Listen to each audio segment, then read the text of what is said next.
Весенние полевые работы завершились. Во всех районах республики проходит один из самых важных национальных праздников чувашского народа – Акатуй. Он хранит древние традиции, объединяет людей всех возрастов и профессий, приобщает их к труду, искусству и спорту. Наша съемочная группа отметила праздник вместе с жителями Батыревского района. Как гуляют на родине богатыря Улыпа? Далее. Акатуй, Юрий, уявра, янрать.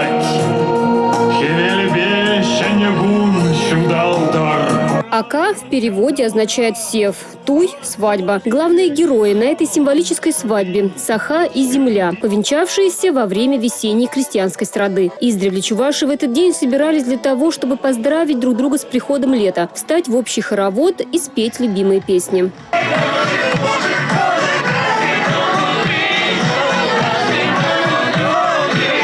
Жители и гости Батыревского района в этом году отметили 70-й юбилейный Акатуй-Сабантуй. На праздник приехали гости из городов и районов Чувашии, соседних республик. Этот праздник объединяет жителей разных национальностей и культур. Мы представляем детский сад при Полево-Бекшистской сельской среднеобразовательной школе. Этот праздник весенний, веселый, радостный. Так долго ждали. Закончили все полевые работы. И народ радуется всему этому. Безнен Батыр районына рахим итегез. Сабантуйга күнелле ял итегез. Мужчины устроили спортивные соревнования. Киришу – борьбу на поясах, бег, скачки, бои мешками на бревне.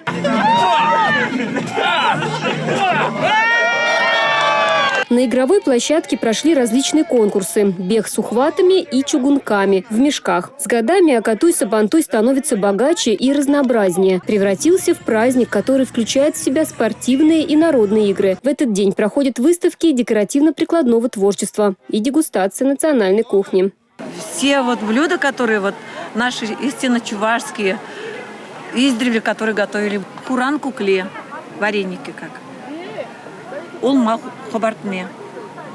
Это из картошки делается и в печку ставится. Чегот.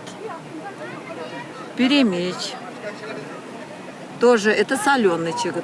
Тоже хранилось очень долго. Куголь. А самое, наверное, тут интересное – это шартан для самых дорогих гостей. И, конечно, ни одно застолье не обходится без песен.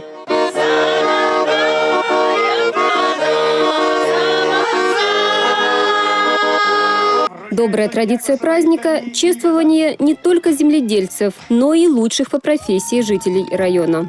Глава Батыревского сельского поселения. Кто хорошо работает, тот хорошо отдыхает. Эта народная пословица по праву относится и к жителям Батыревского района.